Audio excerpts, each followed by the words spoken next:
Hello and welcome. Today we had the pleasure and the honor, I have to say, to have Tanya Janca on the podcast.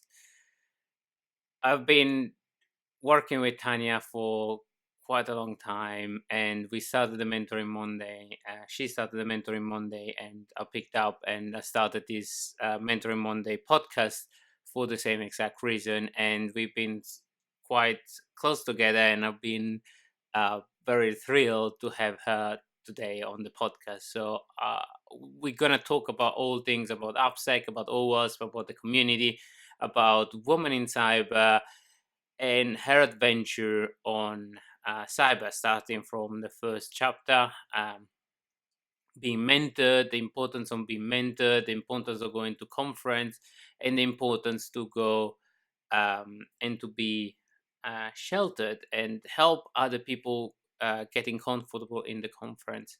But without further ado, I hope you really enjoy it because I was really super passionate. So I apologize if I got emotional a couple of times, but this podcast really meant a lot for me. So I hope you really enjoy. It's been a great conversation with Tanya, and I hope to see you soon in the next Mentoring Monday podcast.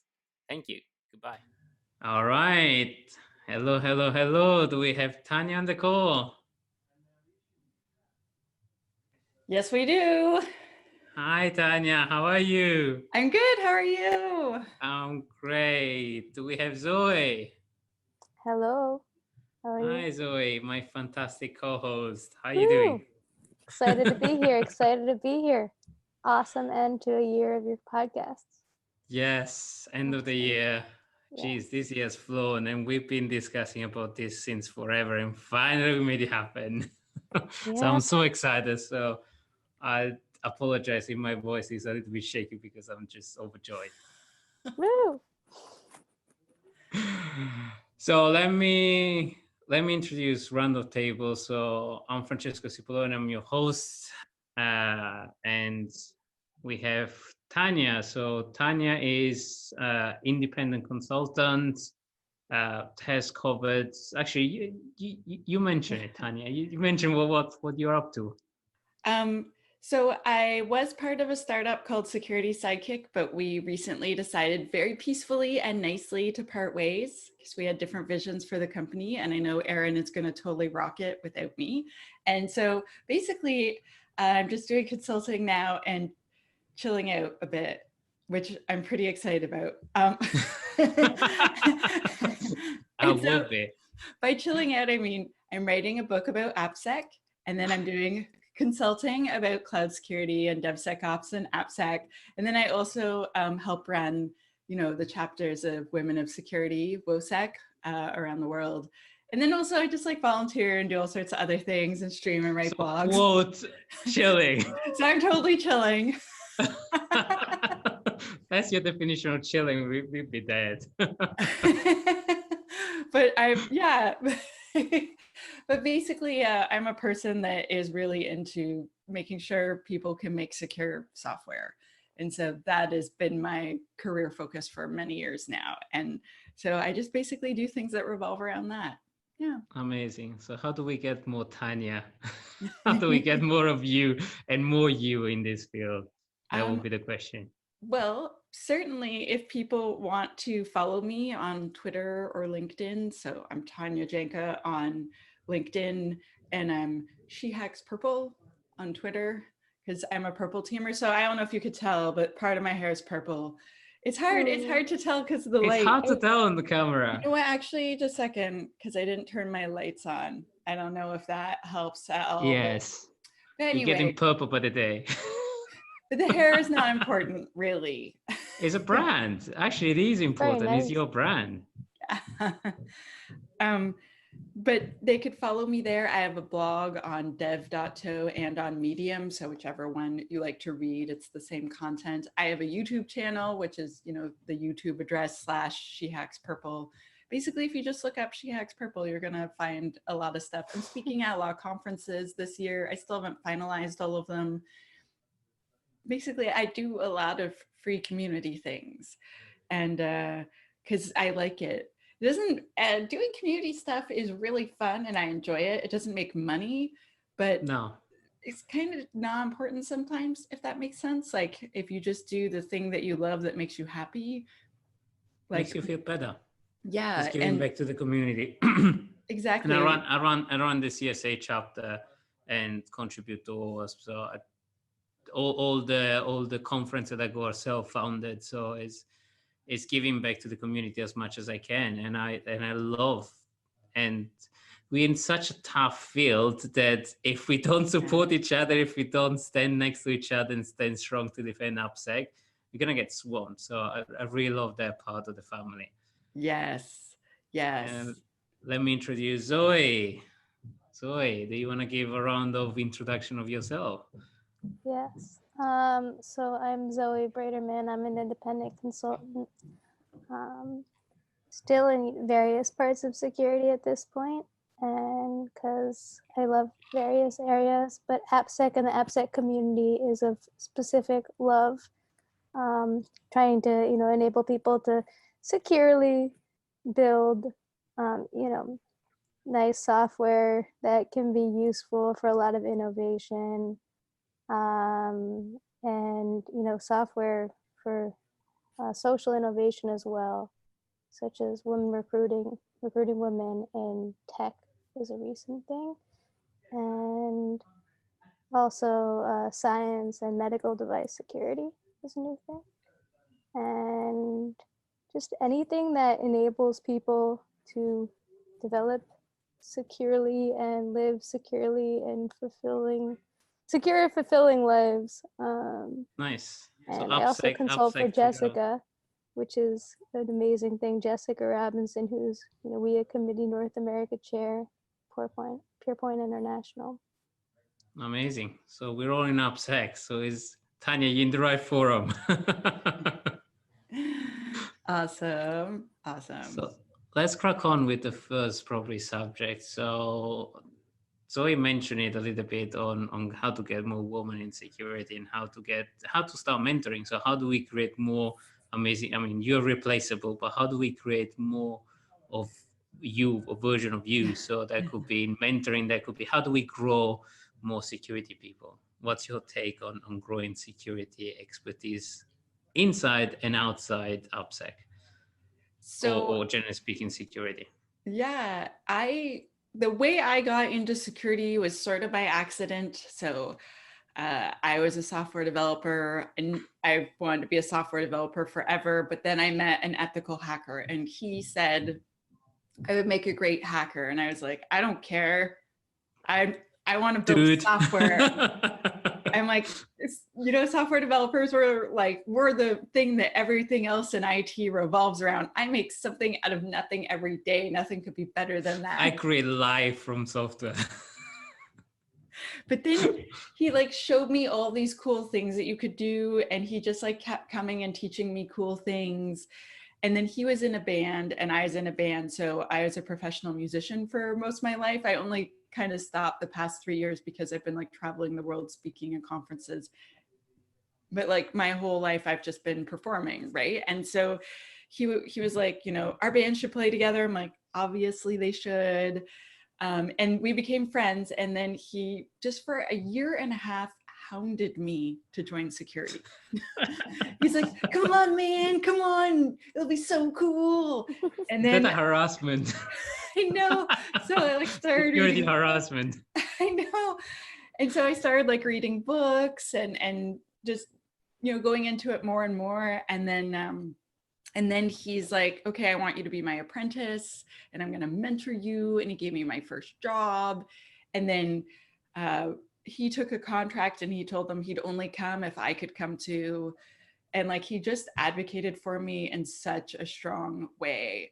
And then eventually I got more mentors because it turns out you should have, as you continue, more than one. You have more than one. I have 3 right now for startups because I'm new to startups. And what better way to learn about startups than to get 3 people who have started a ton of really successful companies, right? And so basically they, the original mentor, eventually we grew apart and I got more mentors and more mentors. And it kind of just moved from there. So for instance, Nicole Becker, she and I started the OWASP DevSlop project together, and she did all these super cool things, and I admired her. And then I got to meet her at a conference, and basically I was just like, I want to be your best friend. And she was totally tolerant of me.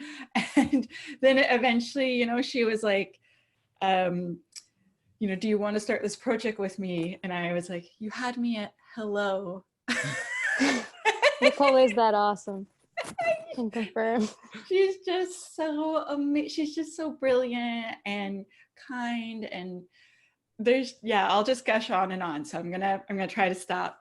But so then her and I, it's like, oh, well, she's like, oh, I did this, and like, let's look at that. And then I'm like, oh my gosh, I built my own thing now. And then, you know, then Nancy joined us and Franziska joined us. And sometimes it's just about like building a thing together, Momentum. doing a thing together. Yeah. And having shared goals, and it kind of trickles down, like unlike trickle down economics, which is most people don't think is real. I do believe that you can have trickle down learning. So like Franziska joined our project and she taught me a lot about WAF. And then I taught her about pipelines. Do you know what I mean? And so you end up trading it's knowledge. sharing. Yeah, so the people that you mentor teach you too. Like it's not one way. It becomes a hive mind. Yeah, and a hive and knowledge. I really believe that the more people that you have in your network that you can reach out to, the better. So for instance, if when I was working with Aaron, you know, we're looking at these various DNS things because the tool did cool DNS stuff. And I was like, I don't know how to do this. And he's like, I don't know how to do this. And we did 1 million, you know, online searches. And I'm like, that's it. It's time to ask my network.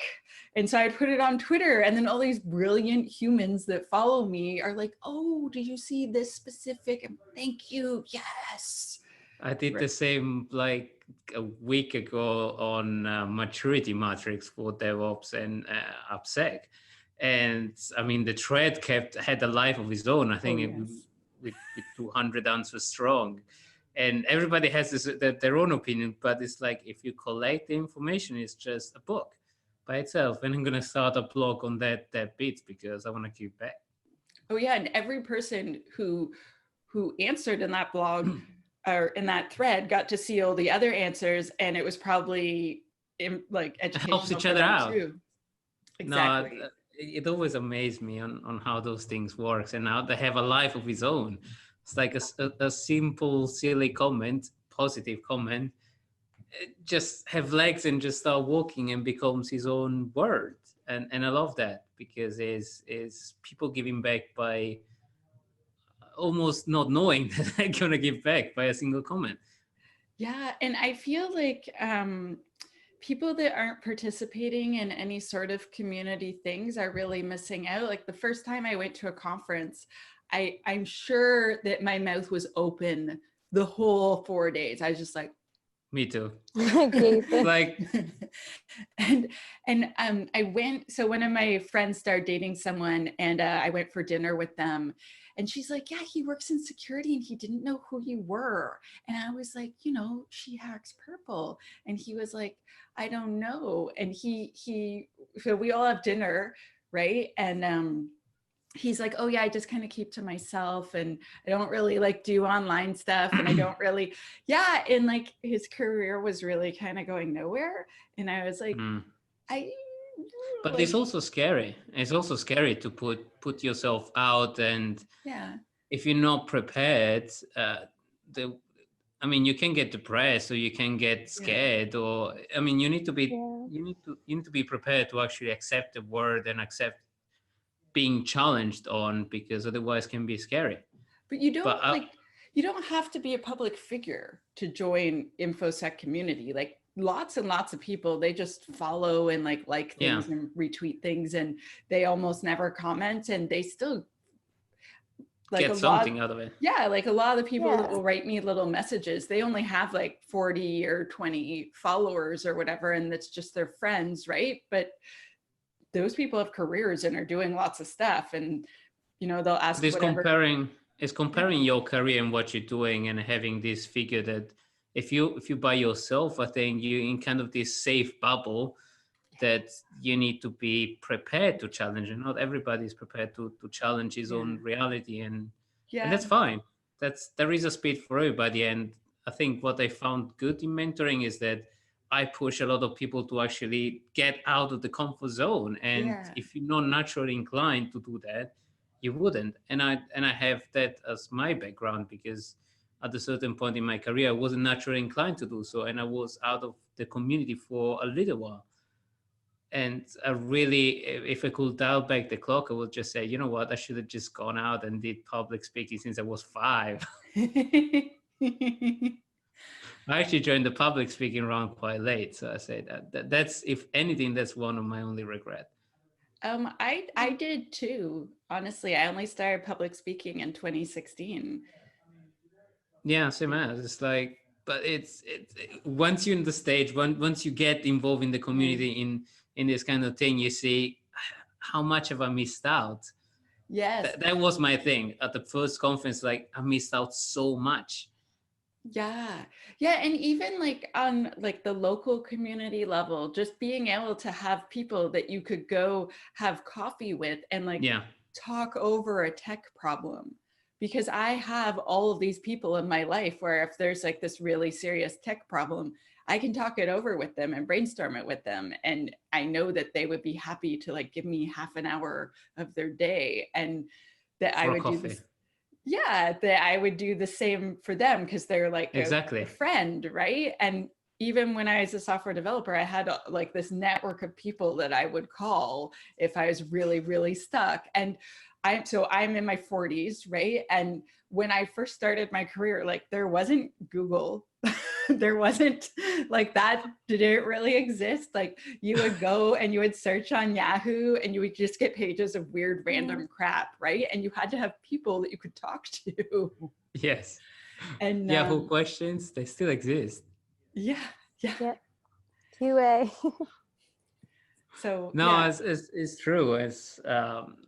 I got a lot of good answer from the community, and Twitter is just an amazing tool to actually reach out. The speed of Twitter is not the same speed of LinkedIn and other community, I think, and the behavior of those two communities are completely different.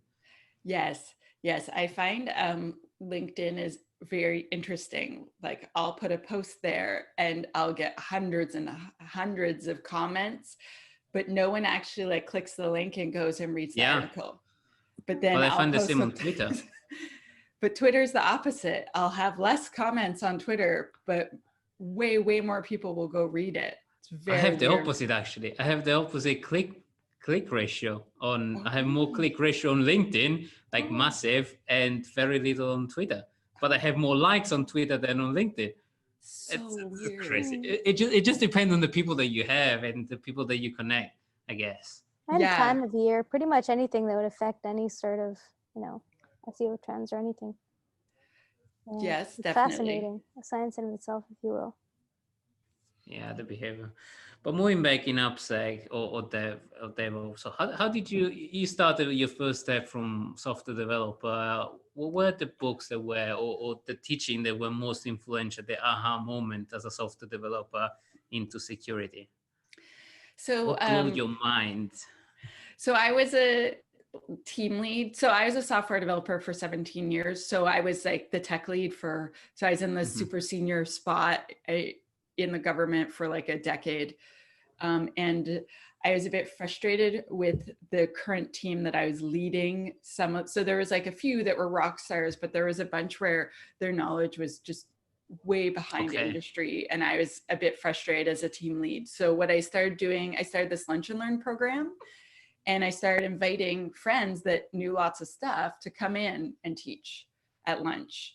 And I would just give them gratitude and high fives. And unbeknownst to me, people that charge a lot of money to teach were coming in and speaking for free just because they're my friend. And I had tons and tons of people come in. And then the one that became my first mentor, he came in and he put up one of our apps and it was a login screen. And he's like, okay, so I'm going to log in, even though I don't have a username and password. and it's only going to take a whole minute because I'm talking. And then he did an SQL injection, and I'd never seen it. And I'm like one of those people where I have to know everything about something. Like I'm one of those people where, you know, like, I don't know, I got into like learning about investing, and for like a year and a half I had to learn about like every single different way, like how you can trade everything yourself on the stock market. Like I get obsessed with something and I need to know it inside and out. And so I was like, I must know. Security. Yeah. And so then he introduced me to all of these other, so basically then very quickly I met like every hacker in Ottawa where I was living. So there's only like 12 of them, right? So it was like pretty easy to meet them all. And then it was like I was their cute little sister. Do you know what I mean? Like I'm like, show me this. Yay. How do you do code review? Cool. And like they would come back like again and again. And then one of them was like, you should come to OWASP. I'm going to teach buffer overflows. And I was like, cool. I don't know what that means at all. But it's cool. Yeah. And then the leader of OWASP, Sharif Kusa, he instantaneously, it was like click. We just immediately became buds, and he became my next professional mentor. And so he just started letting me organize things. I'm like, I've heard of these things called capture the flag contests, and I'm really excited and I want to do one. And he's like, oh, okay, so let's do one. And he's like, if you'll do the work, we can do it. OWASP is ours. It's our community. We can do anything we want with it. So if you'll do the work, I'm in. And so he had like this yes to everything type of attitude. And so we ran the first one, and it was so exciting. I ran it every year for 3 or 4 years. And then I passed it off to this awesome woman named Jen Newton, and she builds custom systems each year. Like she's off the charts amazing. And Sharif was like, just like whatever I wanted. I'm like, I want to hold a debate. I want to do this. I want to, and he's like, let's do it. And yeah. And then OWASP WIA invited me to come speak at Appsec USA at the leaders meeting, because our chapter has more women than any other chapter in the world. Because so I went to the meetings and I'm like, Sharif, why am I always the only woman? Where are all the other women? It, like, no offense, but it's just like really old white dudes. I don't like what's going on. I thought security should be everybody. And he's like, I don't know, Tanya. Like, I wish everybody was here too. And I was like, but I want more women to come. And he's like, okay, so I need you to handle this, because I know that if I go up to a bunch of women and say, I wish there were more chicks in OWASP, that I will look creepy. I don't know how to express that without sounding weird. And that fear is something that we address at WIA, which is awesome. Yeah. Shout out to Vandy and Loredana, who are both here on the call. Yeah. You guys are awesome. So I just went. With you guys.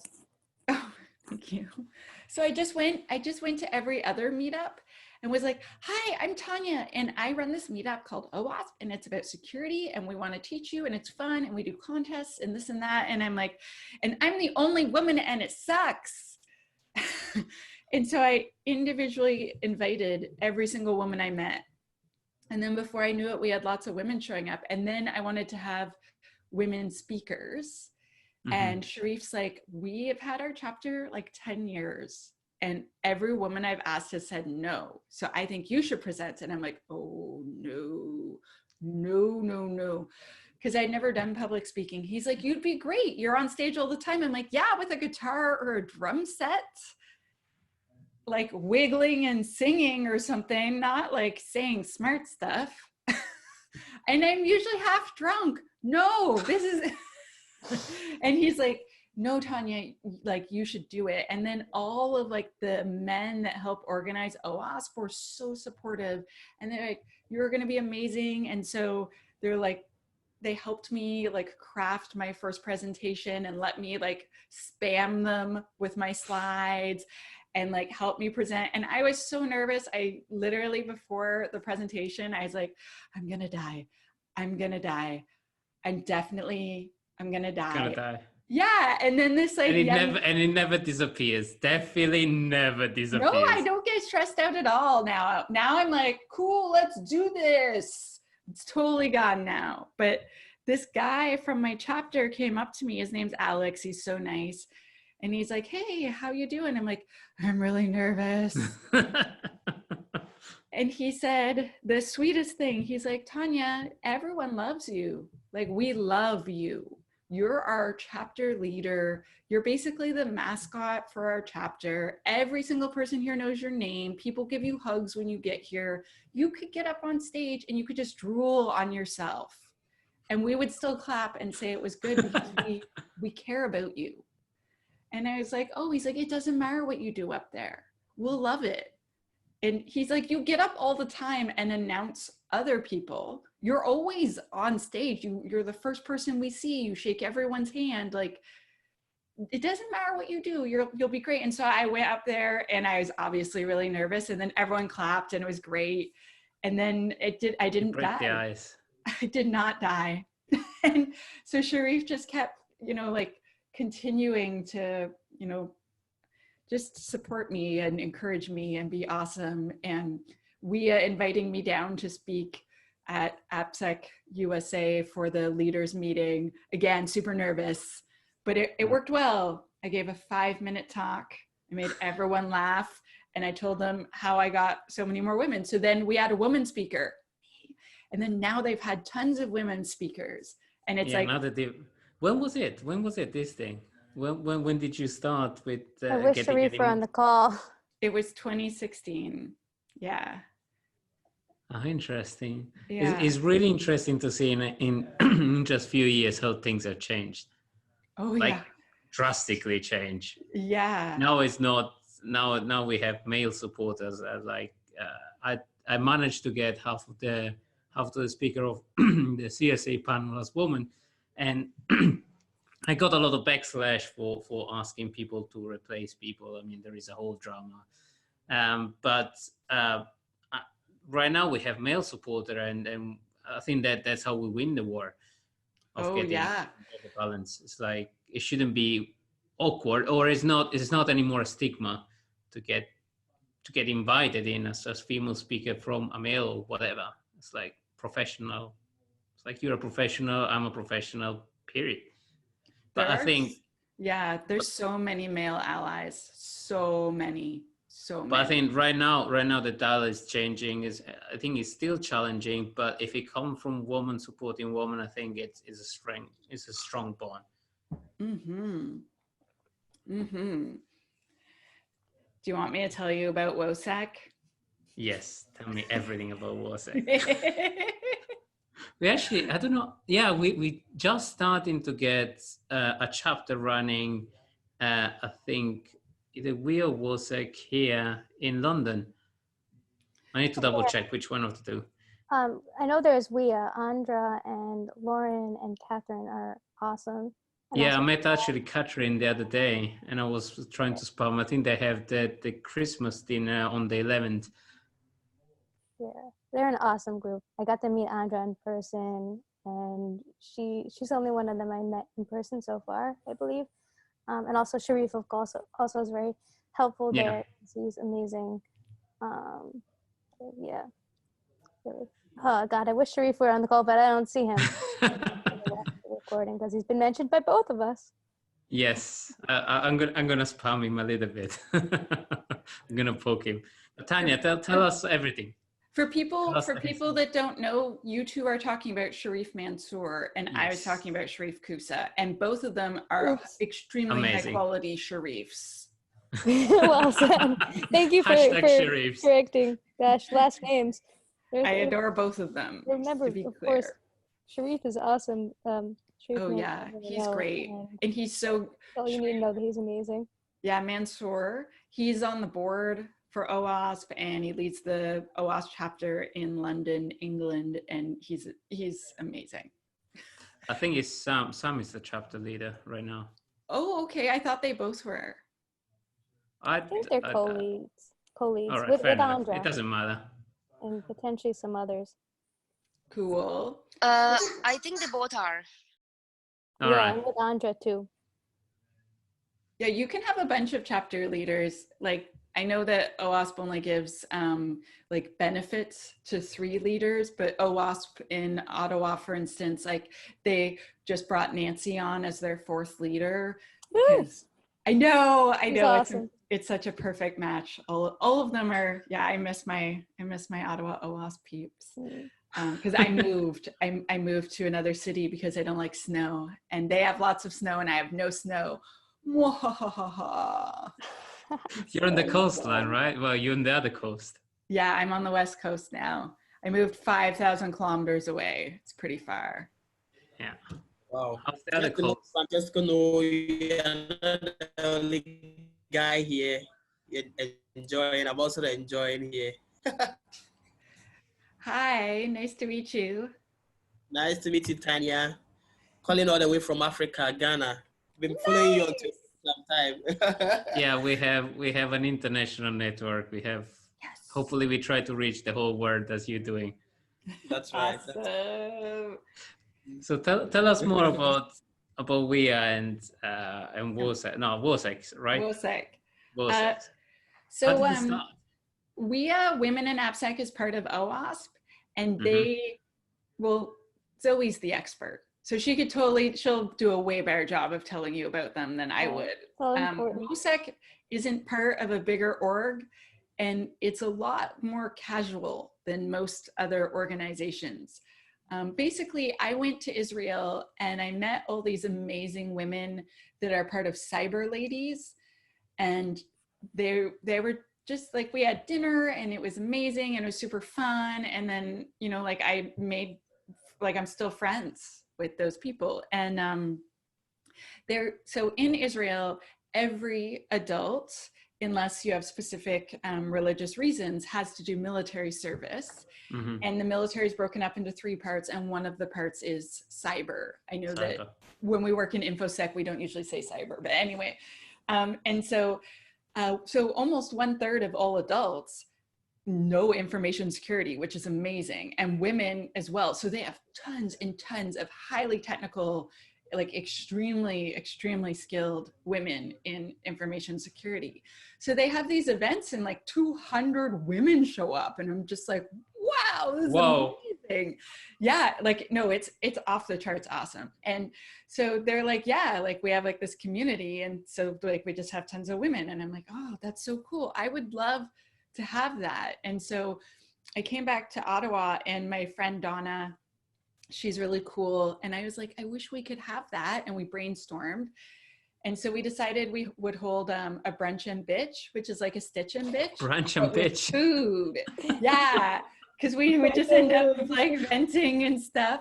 And so we decided to make a meetup, and we're like, okay, so we'll have a brunch once per month, and if, you know, no one else shows up, then at least I just get to have, you know, brunch with my cool friend Donna. And I'm like, probably Nancy will come, right? So the first week, 22 women showed up. Jeez. Yeah, and Ottawa is not that big. It's not like London where you live, or New York where Zoe lives. It's like very small comparatively speaking. And then every month, people don't get out. Like a crap ton of women showed up, and were more there women enough chairs at the table at brunch for that? Wow. Yeah, we had, so they started, actually the restaurant started giving us our own room because we're so loud, and we're like giggling and laughing and squealing.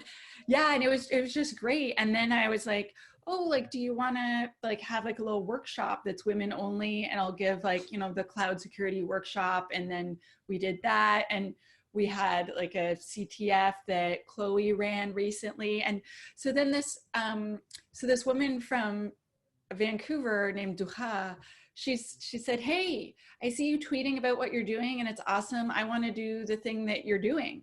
And I was like, okay, cool. So then I helped her set up one. And then this woman from Nairobi in Kenya wrote me, her name's Judy, and she's like, hey, that looks so cool. Can I do one too? I'm like, yeah. So I helped her set one up. And then these women from Montreal were like, hey, we want to do one. And I was like, cool. And Chloe from San Francisco, like, she just blew the lid off everything. She's like, let's open them everywhere. And love Chloe. Yeah, and so now I think we're a year and a half old, and we have 30 chapters. Jeez, it's Yeah, going fast. yeah, and so we do three things. So we brunch and bitch. We have like little women only learning circles, and so a thing that I was doing in Ottawa, which it turns out scales really well everywhere, is when I would go to a meetup, like let's say like the first time I went to the Python meetup, there's 80 men, and it's on private property, and they were drinking, and I thought to myself, like, this isn't safe. This is really stupid, Tanya. You shouldn't be Talk here. about security. Yeah, it felt like bad physical security planning on my part, right? Yeah. So the first time I went to capture the flag that was not mine, like that I didn't run, what I did is I just went on LinkedIn and invited every woman I know. And so 11 of us showed up. And then it's funny, we made the news. They're like, what are all these women doing here? This is awesome. And I wore like really cute outfits, and we did dances when we got flags. But anyway, we just decided we're different. That's actually really amazing, because it's how we break down a male only thing that is really unsafe because male packs up together and we do like guy stuff, and it's like, how do we balance the gender? And if there are women in the room, it's like, we behave. Yes. But I think it's really important, because it's the way to make it a little bit safer. Yeah. So we started crashing meetups together, and then we started crashing conferences. So we wrote RSA and told them how we crashed meetups, and we said, can we crash RSA? And they gave a bunch of people free passes, and they gave us a room and printed signs. Wow. And then we crashed Microsoft Build. We crashed all sorts of B-sides. And so what we'll do is we'll have, like, we crashed Appsec Day in Melbourne, and basically they give us a space that's for women only, that's at the beginning of the conference or before, like the night before. And then just all the women, like every woman in the city is invited, but also like women that are attending the conference. And the idea is that we all meet each other and we have fun. And then you have someone that's like your buddy for the rest of the conference. So you know we're there. And WoSEC has a code of conduct. So when we crash an event, we have to follow our code of conduct as well as the event's code of conduct. So whoever is the leader, you can come to us, and then we will try to help you solve your problem, like with the organizers of the event. So if a man is harassing someone, if you don't feel comfortable going to the organizers of the conference, you can come to me, and then I will go to them with you. So you're not alone. Do you see that happening, or do you see a lot of happening or less happening? So far, I've only had it happen like in my city, where like there was a meetup where some not awesome stuff happened. And so then we crashed the meetup as a group, and then that person was on very, very, very good behavior. And then I spoke to the meetup organizers about how they could make it more lady friendly, and they were all ears. And so then they asked if like over time I can kind of help them make it more female friendly. And I was like, yeah, that's awesome. And so that's good. And then a bunch of us went to like not a meetup, but like we just all went in karaoke, like lots of the WoSEC women. And then that's always fun. Yeah, and then there was like a man sexually harassing some of the women. So I was like, hey, can I switch seats with you so that I can make his life hell? If he because he was like touching her. He was like way fine. Yeah. So I ended up getting him thrown out of the bar because he is being inappropriate. And so if you're a WoSEC leader, like you kind of have to take this protective stance. Like it's part of the deal. Like being a community leader means you have like you're responsible for protecting the people in your community. And when I was at Microsoft, there's this amazing, amazing woman named Allison Krug. I love you, Allison. And you need to send me the list of names so I can tag every single one of them. Oh yeah, shout outs, cool. She's amazing. And so her profession is like running communities and blossoming communities. And she sat me down and she's like, you're starting this thing called WoSEC, and it is your responsibility to protect the members of your community. And if you're not doing that, then you are failing as a community leader. And so there's been things where people have acted inappropriately, and then I've had to talk to them, and we've had to remove 2 people from WoSEC because they were acting in a way that was against our code of conduct. But because we did that, we're so much stronger. Like those people who were being mistreated know, how much value they have, and everyone they're in a else protected sees environment. you can't act like that. And so every leader in WoSEC, like even if you're not part of WoSEC, if you're at an event and you see a WoSEC leader and you're having trouble, ask her for help and she will help you. That's nice, but how do you keep balance between all this amazing activity that you do in your professional life and your daily life? Because what I find is like my personal life is suffering so much. Oh yeah. How do you keep a healthy balance? The call. Oh my God. Yeah. So that's part of why I left Microsoft and decided to start my own company.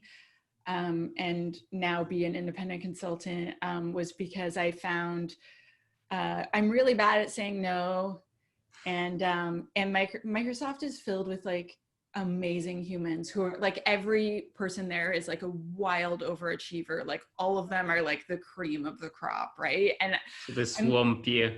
I know, and I'm really competitive, so I'm like, I have to be the best of the best, and so I push myself way too hard To the limit. Yeah, and even like and it was like a lot my fault, because that's how I am, right? And so like they would just they were wonderful, but I'm not good at saying no. I'm not good at slowing down. So part of like leaving was that I'm like, okay, so like I can't be in a place that just enables that so much. Like they're like, you want more alienate you. Yeah, you want another plane ticket? No problem, Tanya. I'm like, okay. So like Initiative. Yeah, so if you're running a startup, like a startup is poor, so they don't have money to send you to everything, so then you're naturally limited. I've also started like like making sure that I have like certain breaks in the day and other things where I found like I would overwhelm myself with Microsoft because there are so many teams and so many things internal to Microsoft that I would do. Interesting. Yeah, and I also have started like saying no sometimes to community people. So that's part of why I started Mentoring Monday, was because I still wanted to help people, but I couldn't personally help every one of them. So instead, I'm like, I'll pair you off with another member of the community and you can help each other.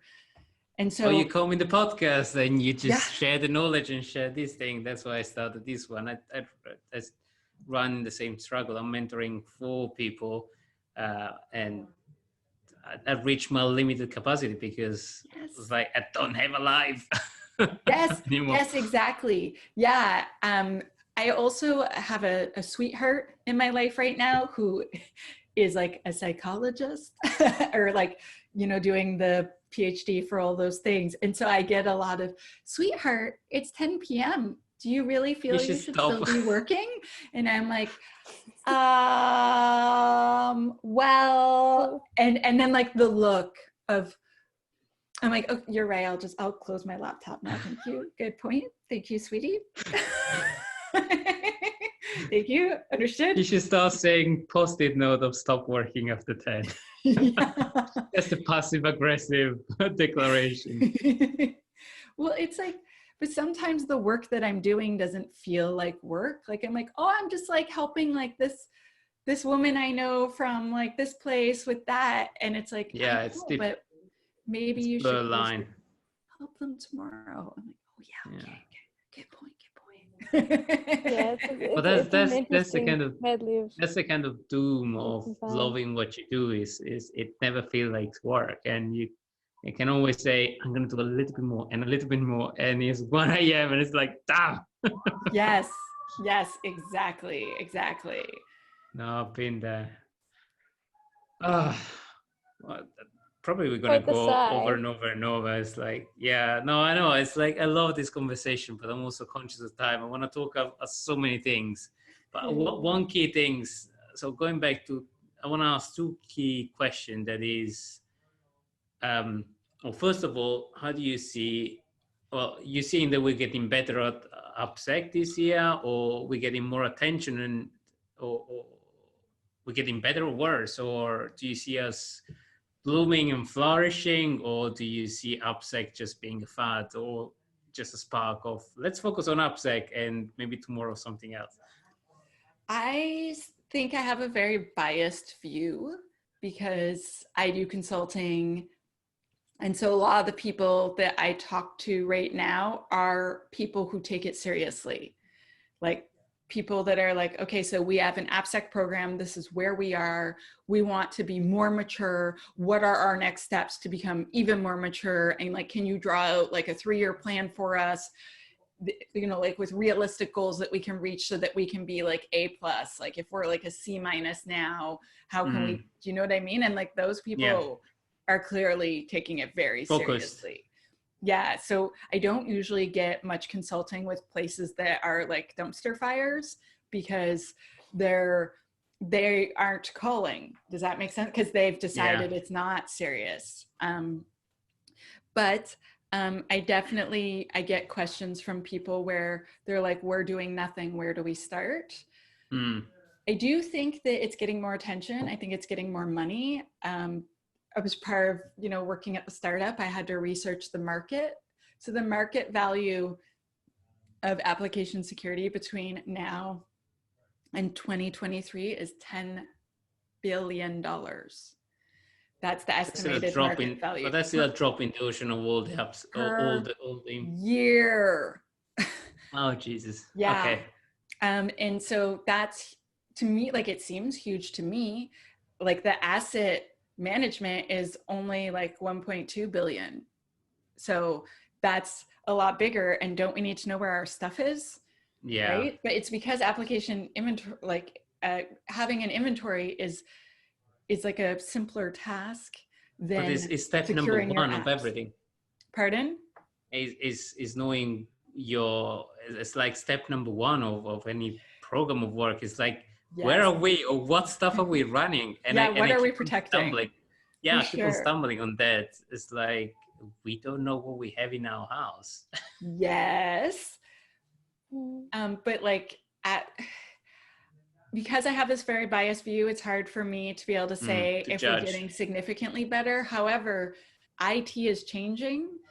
You know, like we have Kubernetes, we have containers, we have serverless, we have logic apps, we have like all of these cool new things that are coming that developers are running off and doing, whether we like it or not. And I'm seeing a lot of Appsec teams that aren't changing. Like there's like a lot of Appsec teams are still trying to handle cross-site scripting.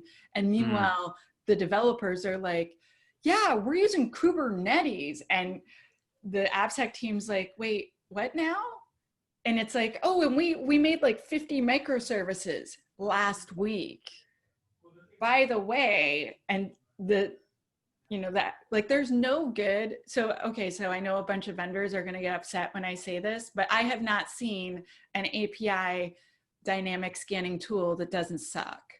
Like they're like, no, but we're getting better. It's like, it's new stuff. It's stuff that popped up last year or 2 years ago, because it's a problem that is growing, and we still have few vendors on the space. And I think, I mean, I can't disclose too much, but the world where I operate in, we don't have a lot of web app. I mean, I work in financial and I consult in financial on Appsec, and we don't have a lot of new stuff, and a lot of these vendors are focusing on new stuff. So a whole sector that is kind of relevant is left over. I mean, we're running with a problem that is like, okay, how do you run a Dust on a mainframe against a mainframe? Yes, there's still a lot of mainframes, definitely.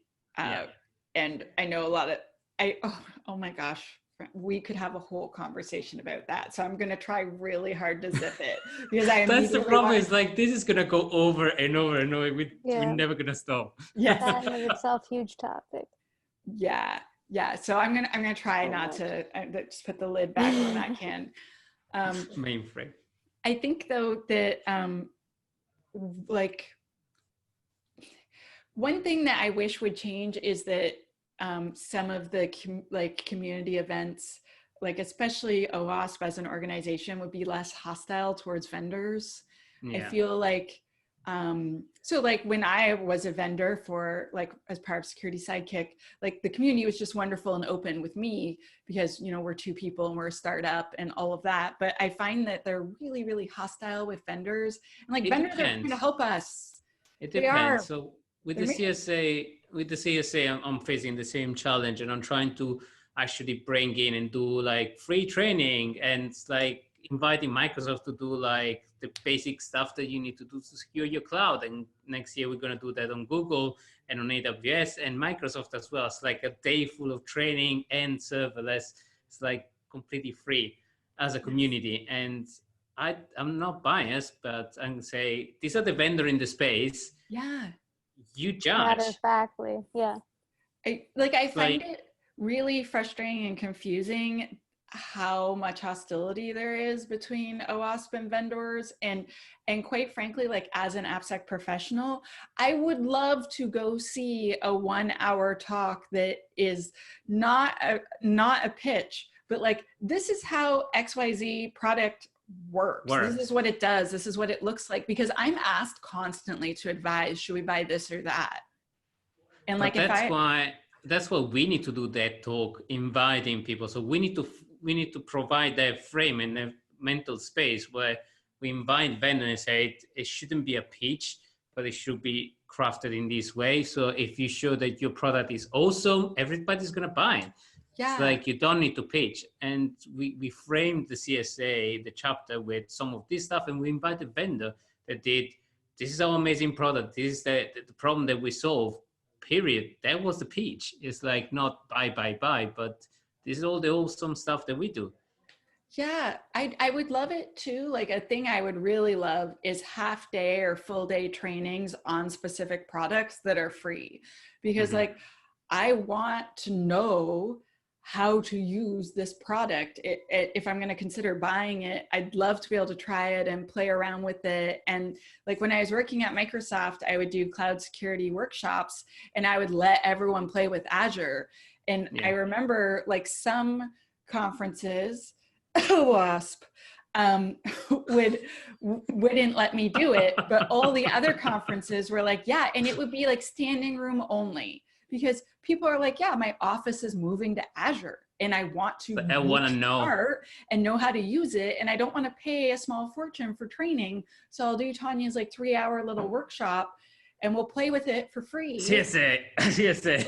Yeah, exactly. That's what we were born. That's what we were born. It's like to address that specific thing. And you can't fight back a community ask. I think they're starting to change, because I think at Appsec Cali 2019, there was a training on AWS security specifically. I think Will Bengston but Will is still Netflix, so is not vendor focused. We want more so we did run as far as training content. I think it's more they fear pitches, but again, it shouldn't matter whether you work for the company or whether you just use it as your company. OWASP members should be able to train on a platform that realistically people are going to be using. Yeah, and shout out to Will. Shout out to Will, amazing work that he did on IAM. I love Will. Yeah. Smart dude. I'm looking. They're all gonna be at Appsec Cali anyway. Yeah, and just to be clear, I love OWASP. I do. We all love OWASP. Yeah.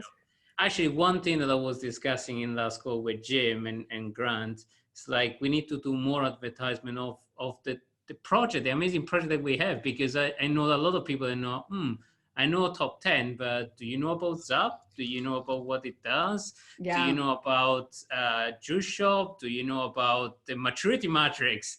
There is tons of stuff that I didn't know before. I say, I have a problem. Let's see if there is OWASP and the problem name, and if somebody has tried to solve it.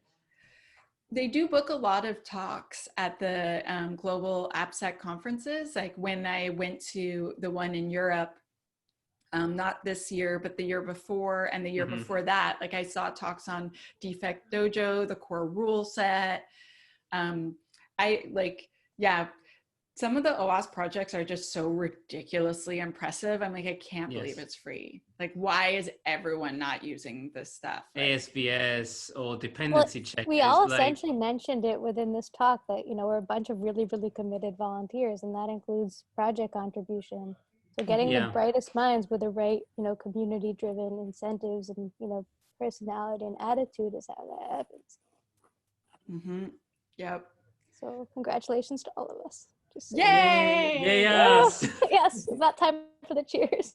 We owe it to ourselves, especially before the new year. Happy holidays, Yes. everybody.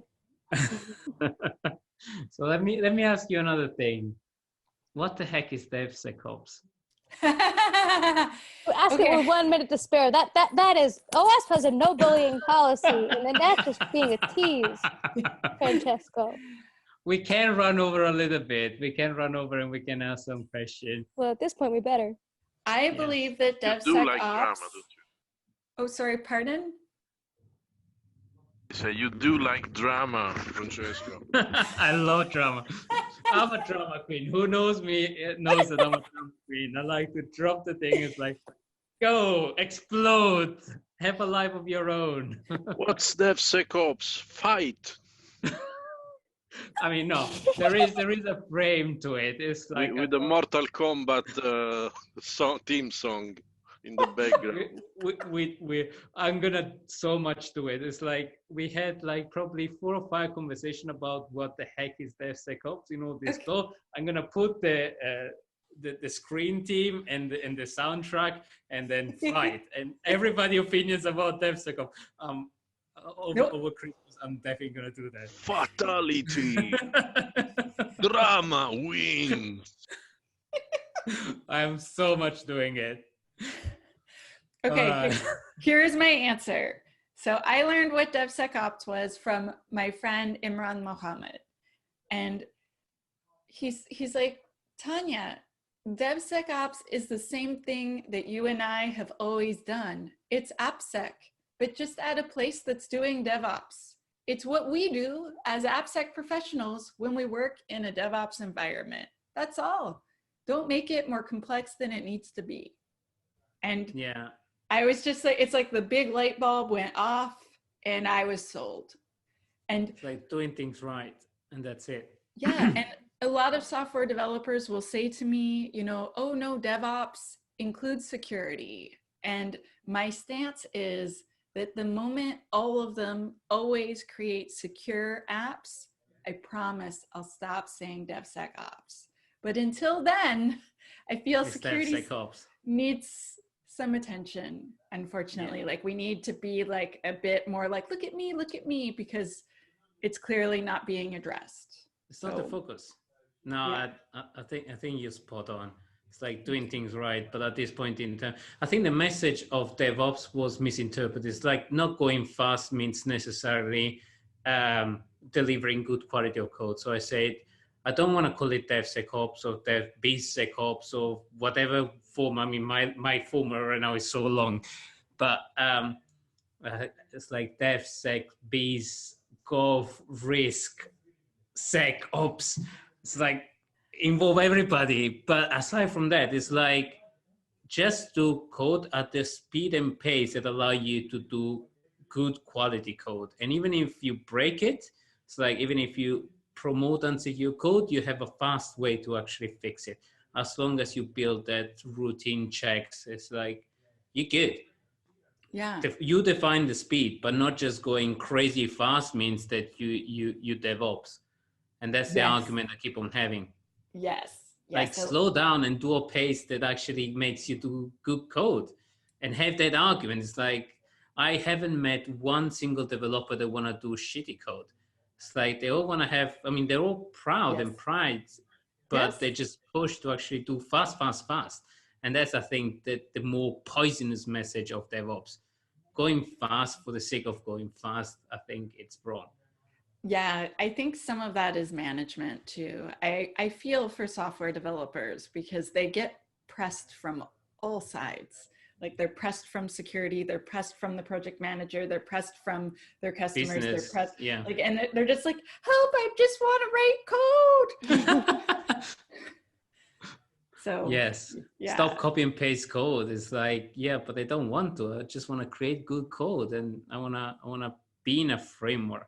But maybe it's just an environment that try to push for transformation for the sake of transformation. So I see the need of actually breaking big silos and big organizations. Say, let's just do 10 release per day in an organization that maybe does one release every 6 months, and it's like, it's crazy, we can't do it. And then you realize that it's just a matter of creating an objective and a problem, and it's like, go and try to figure it out. Yes. And security then come after and say, you might have forgotten a big piece of things, and hence DevSecOps pay attention to us. I got the firewall, I'm secure. I got the WAF. It does also bing bong when there is an error. Yes. DevSecOps is not tooling. DevSecOps is a culture of promoting good code. But you need to be mindful also of your environment and what mitigating control. But I do have blockchain and AI, so the vendor told me. No, don't start a new drama. Oh Drama. Oh my God, I love it. Buzz. Yes. Oh my God. I'm gonna start doing the password bingo on these calls. Oh my God. I mean, We're gonna have like 10 minutes of buzzwords, and then we got them out. There is a famous next-gen antivirus, which I'm not going to mention, but you know, they have crowds and falcons. And I was able to bypass their sophisticated AI 5 times just by downloading 5 variants of the same piece of malware. We're not gonna start a vendor war. Wait. But they said, oh, you know, because you didn't buy the add-on to actually stop the malware, so we can just tell you after the fact that you've been infected. The vendors are not bad. The vendors just develop code and at the speed of the client's need. Let's put it that way. Let's keep it vendor neutral. Let's not bash the vendor. Of course, they all suck. That's a known thing. We need, it's like the always argument that I have with everybody is the tool that you buy are just as good as the way you use. If you use a hammer as a screwdriver, of course it's going to be wrong. It's just going to be a screwdriver, and it's as good as you use a screwdriver. If you screw in the wrong place, you screwed. Sorry for the pun. Oh God, was that by accident? Because that was brilliant. I actually just came up with it, so I'm going to brand it. That's Write it down, jot it down, remember it, reuse it. I will reuse it. No, but Yeah. I think it's the tools are apply the dry method to that. Yeah, and that's a thing. That's a fundamental thing about DevSecOps. It's just coming up with solution in a sensible way, because no one solution will fit all, and no one solution will fit organization. I love the big consultancies that go and say, okay, this is DevSecOps for your organization. It just, yeah, but it doesn't fit me. You haven't actually spent time to understand how can I insert security with DevOps in my organization. It's like, it needs to be homegrown. We can advise, but it needs to be homegrown. Yeah. But then you would be lucky, because when they try to understand what you need, they charge for it. That's why it needs to be homegrown. That's why myself, Tanya probably, we just work with the organization, understand the organization, and Zoe as well. We get embedded inside it and try to solve the problem from inside, instead of just, this is a framework, just fly with it and just impose it to all the developers and see if it falls. It's amazing to see how DevSecOps is doing in our organizations, especially when you see people fighting against it, but you see the word sec itself forcing itself to enter right in the middle. Look at the spelling of DevSecOps. It's right in the middle of everything that is happening, and it's forcing its way through. You see, I'm just wondering why it's not DevOpsec and not sec devs.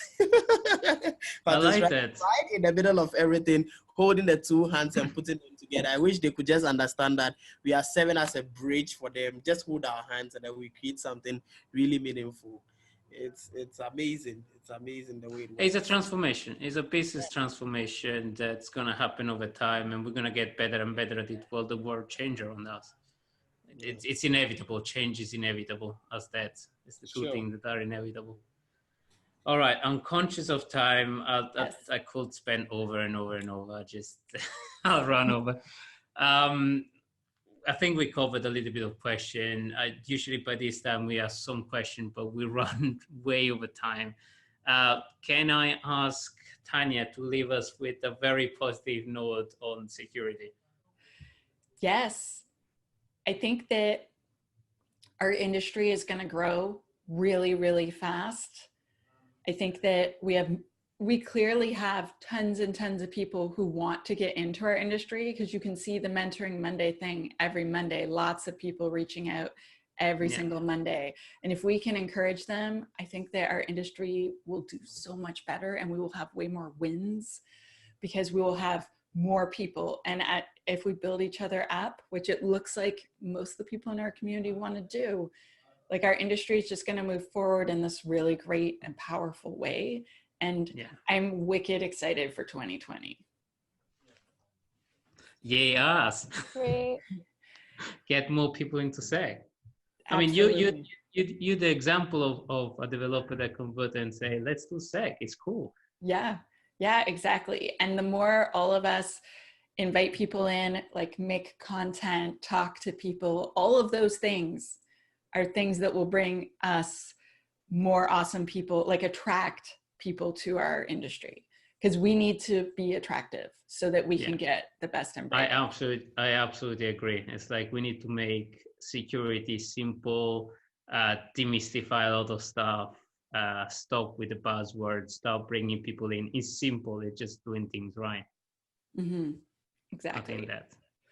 All right, we run over time, but I just can't stop talking to you.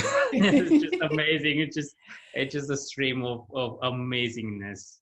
But I'd like to thank you so much for coming on and helping on the podcast. And you're amazing as always. Oh, you're amazing too. Thank you so much for having me. And thank you everyone that joined us. I really appreciate you taking the time. Thank you. Having a great day. Bye, you. Zoe. Bye. Tanya. Bye. Thank you so much for being part of this, podcast today. It really meant a lot for me having Tanya on the podcast, and it's been emotional. It's been great. I really look forward to meet Tanya every time we cross paths at conference, and she's such a sweetheart. She's such a warm heart person that is great, and we're gonna have her again, and we're gonna talk again about Appsec. This was the ending of the series of application security, but in 2020 we're gonna have more of this, because the feedback that I've received for this podcast has been absolutely massive and people have enjoyed. So please let me know more about what you want to see in the podcast, and I really hoped that this was useful for you. Also, let me know if you enjoyed the video version of the audio version, which one. I'm experimenting with both, so let me know. Cheers.